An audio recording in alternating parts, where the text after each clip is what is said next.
How's it going, everyone? Happy New Year. As you may notice, I've now got a studio. So I'm still in the process of setting it up, and in fact, I wanted to vlog the whole setup process. I meant to vlog the whole setup process. And then I got a little bit too excited and just ended up setting everything up and forgetting to vlog the whole setup process. But there are a few things still that I can put into this vlog, but I'll give you a quick tour first of all. Over there, behind me, is where I'm gonna have my editing suite. I've also put a little bit of acoustic shielding on the wall to try and reduce the echo that's in this room, because it's like a solid concrete ceiling, solid concrete floor, solid concrete walls, so the echo was just horrendous. So that should hopefully help just pad that echo down a little bit. And then I've added a few more there because that was also a point of acoustic weakness in this room. So I'm gonna have my whole edit suite here, I'm gonna have my widescreen screen there, I'm gonna have my computer up there, and as you notice, it's a pretty high desk because I wanna try and start standing while I'm working, because I could feel myself just becoming this weird slouched kind of reverse evolution creature sitting at a desk. So I wanna try and improve my posture somewhat. A nice frosted glass window with my little plant here, enjoying the light. Then over this side, we've got the kind of seating area. I've got a little sofa there, got a little coffee table, and right there is a little mini fridge. Let's see what's inside it. Oh yeah, a few beers, a few Diet Cokes, some nice fair trade coffee from Sainsbury's.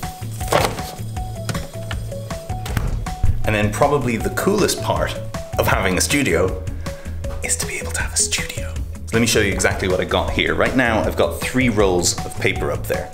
I've got white, I've got black, and then I've got this kind of crimson color because it looks pretty cool with portraits. But because I'm renting this space, I was reluctant to have to drill any holes in the wall to mount that whole 3-system rack to the ceiling or to the wall.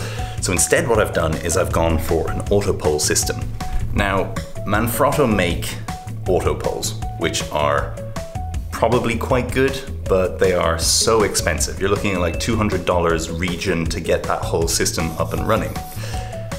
However, if you go to a hardware store, and I mean like a trade hardware store like Screwfix in the UK, I don't know what it would be in the US, you can actually buy these extension poles. Now these extension poles are actually for trade builders to be able to secure like plasterboard to the ceiling when you're doing some construction work. And so they've got a pretty big load capacity, and that's awesome because you need a big load capacity. And those 2 poles together cost me 30 quid. So actually by not going for the photography branded specific items and instead just going for something that's more of a trade construction item, which actually has a higher bearing load than the Manfrotto product, I've saved such a big amount of money, and it's the same thing, it does the same thing. And then up here, I've got this 3-rod system that's clamped onto that pole using a Manfrotto super clamp. The Manfrotto super clamp, you can't really get better than that. That thing will crunch unworthy light stands like this thing. It would literally destroy it. So you know it's solid. And as I said, I kind of got a little bit overexcited and ended up building everything already without vlogging it. However, there is one thing that I do want to vlog today, which I think is a very helpful tip for a lot of people who have home studios or who are just starting up their own studios. This office has blue carpet. Not ideal, but I can't take it up. It's there, it has to stay there. And while it's not very thick carpet, it is still carpet, which means that if a model comes along wearing heels, they're gonna go straight through that, and that's gonna destroy that paper. And here's a little misconception about these rolls of paper. Yes, you can cut them away, roll it down, get more, that's great. But actually you can also make minimal efforts to take good care of these, and they will last you forever. And it's only when you need to that you can cut it away. And so that's exactly what I'm gonna do. I'm gonna put a very thin sheet of hardwood underneath this whole flooring area, and that will make it a little bit safer, it will make it a little bit more sturdy, and it'll make the paper last a lot longer. And it means that I don't have to duct tape down that area straight onto the carpet, which means not having to lift up all the residue off the carpet later, because it's just gonna go straight from paper to that.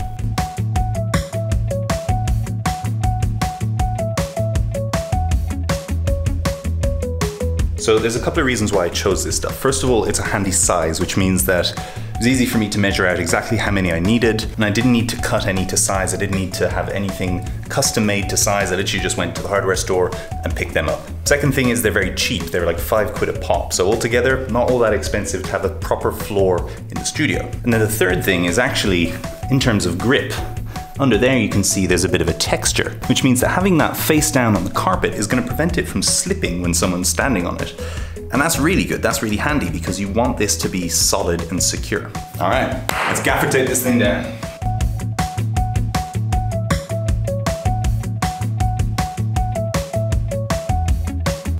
Okay, so now it's gaffered down. I can actually pull the roll down over it so that we can tape that down as well so it doesn't curl up at the edges.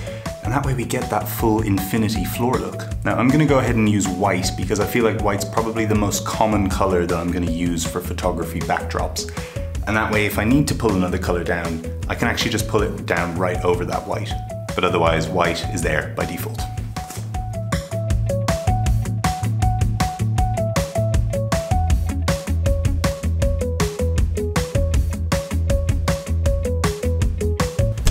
Whew, it is hot in here. And the radiator's off, so that might be a problem for later. For now, I'll just open the window. All right, and so now we are fully taped down. That means that I can walk onto this, no problem. I'm not afraid I'm gonna slip. I'm not afraid someone else is gonna slip. And their feet aren't gonna go straight through the paper. Now I just need a little quick hoover there to get all of the little bits of sawdust up.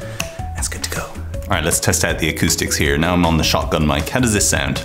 Sounds pretty clean. Sounds a little bit of echo, but not too bad. All right, this is all from me for now until I get this place properly up and running. But in the next year, you can look forward to seeing a lot of behind the scenes photo shoots, of video shoots that I'm gonna be doing right here in the studio. I'm gonna be running you through all of the setups, all of the different techniques that I use. It's gonna be right here at DoD Media. Cheers.